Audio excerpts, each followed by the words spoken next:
Hello, சூப்பரான chicken சால்னா home ஸ்டைலில் எப்படி பண்ணுறதுன்னு பார்க்கலாமா? ஃபஸ்ட்டு கடாயில் எண்ணெய் சேர்த்துக்கோங்க. சீரகம், சோம்பு, மிளகு, தனியா, தேங்காய், முந்திரி பருப்பு, கொஞ்சமாக கசகசா, காரத்துக்கு ஏற்றபடி மிளகா, இதெல்லாம் சேர்த்து நல்லா வதக்கிட்டு மிக்சர் ஜாரில் அரைச்சி வச்சுக்கோங்க. தண்ணி கம்மியாக விட்டு கெட்டியாக அரைச்சிக்கோங்க.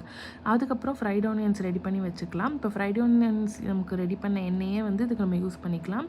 இது கூட ஸ்பைசஸ் சேர்த்துட்டு வெங்காயம் சேர்த்து வெங்காயம் நல்லா வதங்கினதுக்கப்புறமா இஞ்சி பூண்டு பேஸ்ட் சேர்த்து அதோட பச்சை வாசனை போனோன்னு கொஞ்சமாக கொத்தமல்லி, புதினா இதுவும் சேர்த்துட்டு இது வதங்கினதுக்கப்புறமா தக்காளி சேர்த்துக்கோங்க.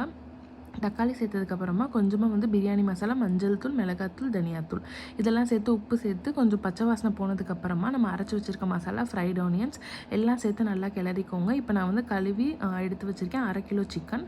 அதையும் நம்ம இது கூட சேர்த்துக்கலாம். எல்லாத்தையும் நல்லா கிளறிக்கோங்க. உப்பு சரி பார்த்துட்டு தண்ணி ஊற்றி மூடி போட்டு 4 விசில் வச்சுருங்க. சூப்பராக குக் ஆகி நமக்கு ரெடி ஆயிரும். இப்போ இது ஒரு கொதி விட்டு நம்ம இறக்கணுன்னா நம்மளோட சால்னா ரெடி.